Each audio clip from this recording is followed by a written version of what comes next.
क्या आपने सुना है, चीन ने अब चांदी को भी अपना नेशनल सिक्योरिटी प्लान में शामिल कर लिया है।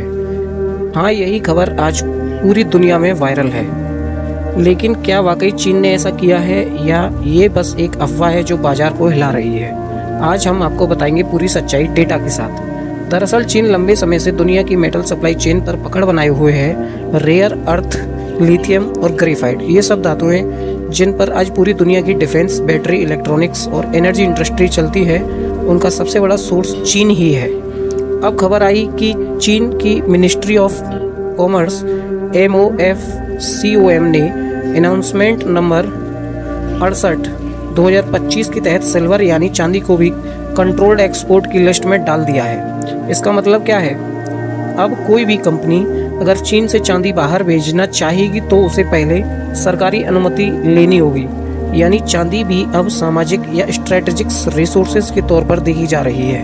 अब सोचिए इसका असर कितना बड़ा हो सकता है, क्योंकि दुनिया की करीब 30% सिल्वर रिफाइनिंग कैपेसिटी चीन में है। अगर चीन चांदी को सुरक्षा संसाधन मानकर उसके निर्यात पर रोक लगाता है तो सीधा असर पड़ेगा ग्लोबल सप्लाई चेन पर। इसके कारण मार्केट में सिल्वर के दाम बढ़ने की चर्चा तेज हो गई है।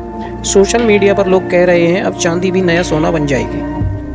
वहीं कुछ एक्सपर्ट का कहना है कि यह कदम चीन की इकोनॉमिक डिफेंस पॉलिसी का हिस्सा है, जहां वह हर समय उस संसाधन पर नियंत्रण चाहता है जो आने वाले दशकों में तकनीकी और रक्षा के लिए जरूरी है।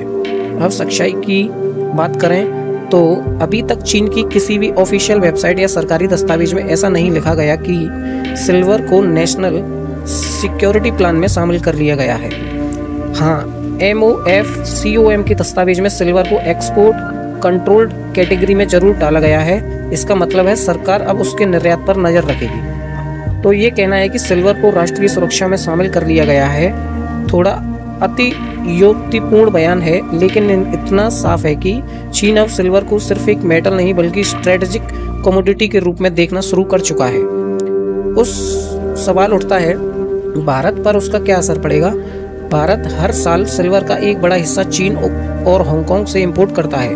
या तो मैक्सिको जैसे नए सोर्स ढूंढने पड़ेंगे या फिर घरेलू रिफाइनिंग को बढ़ावा देना पड़ेगा। लंबे समय में यह भारत के लिए आत्मनिर्भर धातु नीति का मौका भी बन सकता है, लेकिन फिलहाल अगर चीन का कदम सख्त निकला तो सिल्वर के भाव में उछाल और इंडस्ट्रियल सप्लाई में कमी देखने को मिल सकती है।